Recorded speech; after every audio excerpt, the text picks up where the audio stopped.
to my YouTube channel. Now this video is actually to showcase how can I set up my own smart home by using Google Home Mini. Okay, this is basically what I'm going to talk about in this future video. Is it really a toy or is it a tool? And then how can you implement it? I mean, there are a few types of implementation. The easier one and the another one is requires some wiring.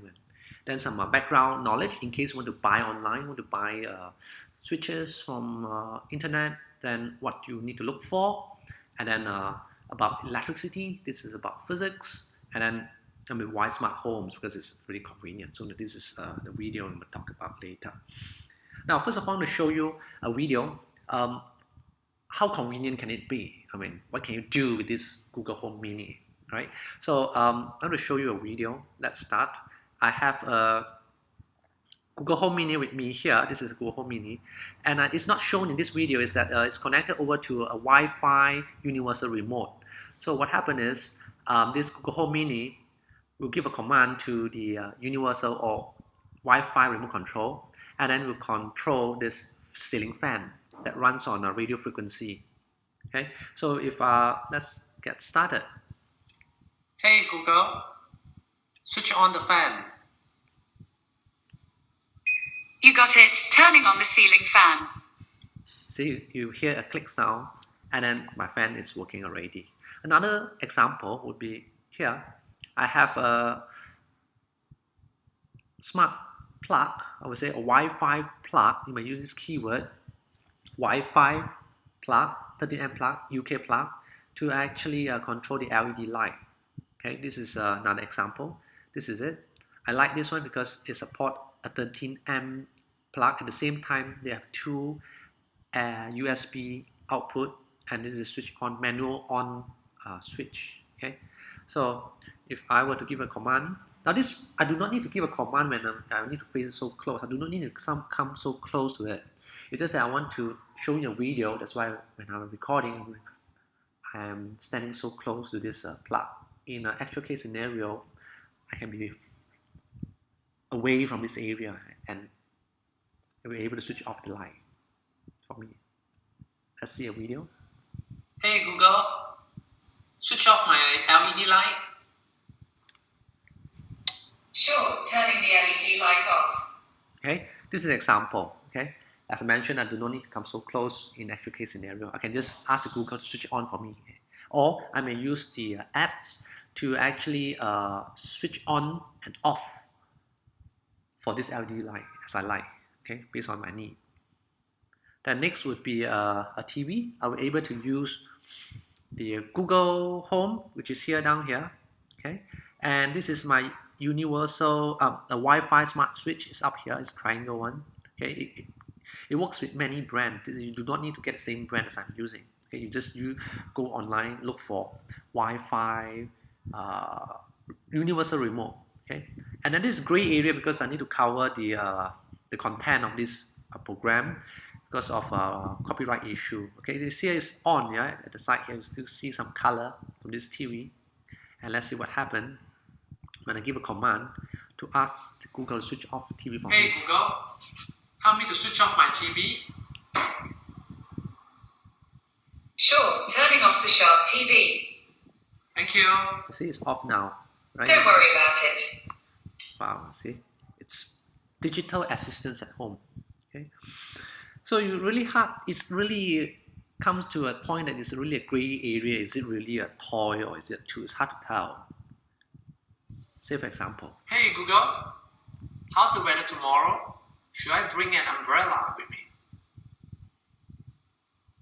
I think you want to get the weather forecast for tomorrow. Is that right? Yes. Tomorrow in Seri Kembangan, there will be thunderstorms with a high of 32 and a low of 24. Thank you. That's what I'm here for. Right? This is another example, what I can do with this Google Home Mini. I'm able to tell the weather for tomorrow, especially when you are in overseas. You want to find out if do you need to prepare thick clothing for tomorrow. Probably this is very useful. But here in Malaysia, I think our weather it's always in this range, 32 degrees C. Average temperature change is about 7 degrees C a year.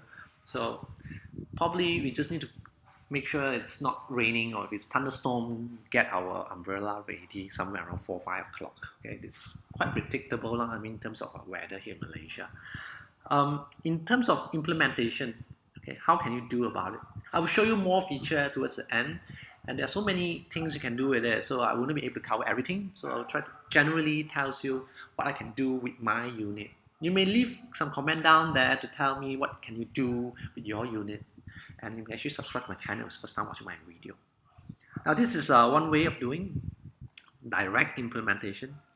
Here, this is a smart switch. This is actually a one-way 3-gang smart switch. I know this is some word that doesn't make sense to you. One-way 3-gang, what does it mean? One-way means that this is a switch. This is the only switch we're able to control this light. Unlike some switches, they are two-way. If you want to be two-way switch, you'll be able to control by using two different switch. Let's say those switch in your stairs case.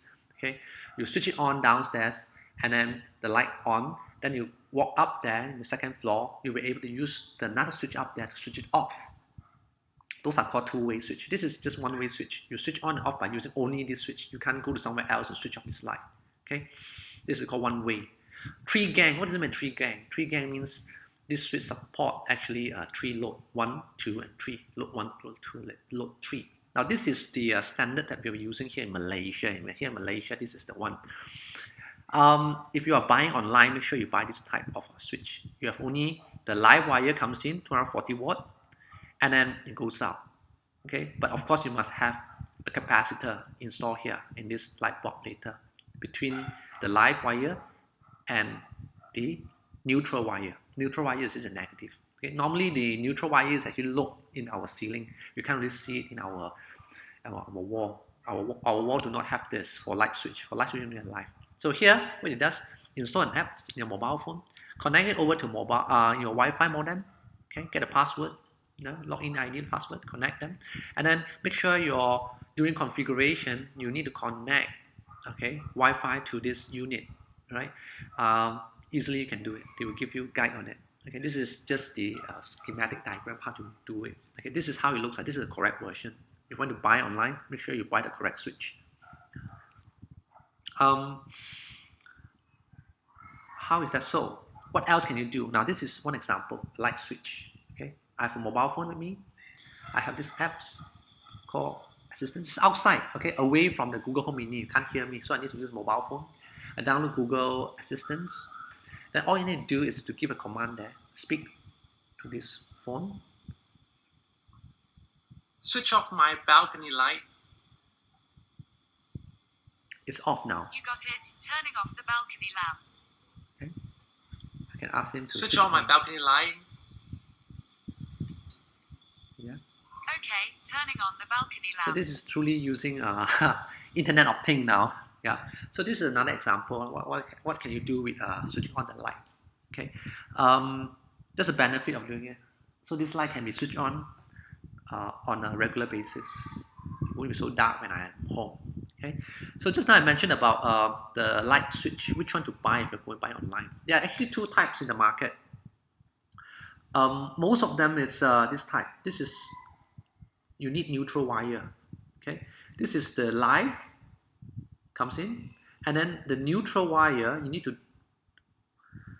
get one of this into here. If you bought this one, then you have some difficulties later because you need to do some rewiring. So if you're buying online, make sure you do not buy this one. Okay, you should buy this one without neutral line. This is the live wire. The neutral wire do not go into the plug. Okay, but you need a capacitor. This is called a capacitor. Well, probably if you do not read Mandarin, then you must recognize this character. This is called a capacitor. 电容. This is called a capacitor, as I mentioned. Here, right? The capacitor solve the flickering, because if you do not install the capacitor, your light will be flickering, right? This is easily, you can just install it across here and here. This is the correct version. This is the correct plug to buy if you are using it here in Malaysia. In Malaysia, this is the correct one. This one is not for Malaysia. I mean, you can still buy it, but you need to do some wiring and hacking of wall to get the neutral wire into your plug. Okay. Then another example would be this. The same thing here, plug. I mean, there's Wi-Fi switch connected to the light. Then what happened here is I have a modem, I have the apps. I install a gateway. A gateway is just like a sensory organ. It's like a ear. I am using Google Home. You may use Xiaomi, you can use Alexa, you can use Apple Home. It's up to you. I use a Google Home because the supporting device is relatively easier to get and it's actually cheaper. That's why I choose Google Home over other brand. Okay, this is another example. Okay, Wi-Fi smart plug. It support Google Home. So you listen to my command and then send a signal and then communicate with this device and then switch on the light on and off. Or if it's too far away from this ear or gateway, then I may use a mobile phone, install Google Assistant, and it will still do the same job, which I've shown you in my previous slide. Okay. Then I think the previous one is slightly more advanced. Okay. Or an easiest, simplest implementation, you can straight away, right away buy online and then start installing in your home or in your room. Okay. You can get a Xiaomi or get a Google Home gateway, cost about 145 ringgit. Okay, get one of these Wi-Fi smart plug, will cost another 35, 40 ringgit. And then get a Wi-Fi universal remote, it costs about 100 ringgit. So it's 145, it's 245 plus another 35, like 280. In roughly 280 ringgit, you can actually have your very basic smart home already, where this Wi-Fi universal remote can actually control the ceiling fan, infrared receiver, or a radio wave receiver, either 220 megahertz or 430 megahertz. I think you need to be very specific because in some brand of ceiling fan, they use 428 megahertz, so it doesn't work. And you need to change something later, which I've shown you how I know about it. This is a frequency counter. I have a device of ceiling fan. This brand of ceiling fan uses roughly 428 megahertz. Okay, 418, 419, 428, I think maximum 428. So what happened is it does not support my Wi-Fi universal remote. So I need to change this receiver for this fan so that I will be able to use my universal remote to control that fan. Okay, it's sad, but well, what to do? So what else do you need to know? Kilowatt hour. Kilowatt hour is actually energy. Every month we pay our electricity bill based on the tariff. This is a unit, kilowatt hour. Kilowatt hour is what? Kilowatt hour is actually energy. We are buying energy from our TNB, our TNB supply. Okay, they supply energy. We are buying energy from them. And then another thing is you need to know that the speed of light is constant. Speed of light is actually the wavelength times frequency. So what happens with this frequency? If the frequency is very high frequency, then your wavelength will be very low. So the distance, effective distance will be very low. If your frequency is really, really low frequency, then your wavelength will be relatively higher because the speed of light is constant. So if your frequency is low, then you expect wavelength will be high, and the wavelength will be high means the effective range for the remote control will be very far. So unfortunately, the one that I used to have is not compatible with the universal remote. So when you're buying this ceiling fan, make sure they are using this range of frequency to support by your Wi-Fi universal remote. Make sure it is 430 or 320 megahertz. Or you're going to check with different brands. I believe different brands that use different range. Okay, leave your comment down there if you have some other brand or some frequency that isn't supported, or what is the frequency supported, or which brand of universal remote support 428 megahertz. I hope you know what I'm talking about. Now this is a closer look. We need to know something. It's called a gang, right? Gang is number of load. Say this per gang is what? This is the power rating. This is a correct voltage, 240 volt. And these are some type of standard they have. Get some of those with a substandard. You see some hole then. As long as there's no N here, if there's an N here, then you got the wrong one out. I mean, you got a problematic one. You need to do some rewiring. Don't get the one with the N. Okay. How convenient can it be? Why smart home? Because it's very convenient. How is that so? Okay, Google. I'm home. Hi, Liu. Welcome home. It's 9:30. Here's a Spotify station featuring Dua Lipa. Now I need to stop it because of this copyright issue. I can't sing a song here because I don't own the song, so it belongs to someone else. Or what else can you do? You can actually play with it. Hey, Google. Flip a coin. It's heads. Yeah. Okay. So these are something extra, or probably you can play trivia with it. You can play games with it. But there are many other things coming out from Google. So I think this is what I've been using.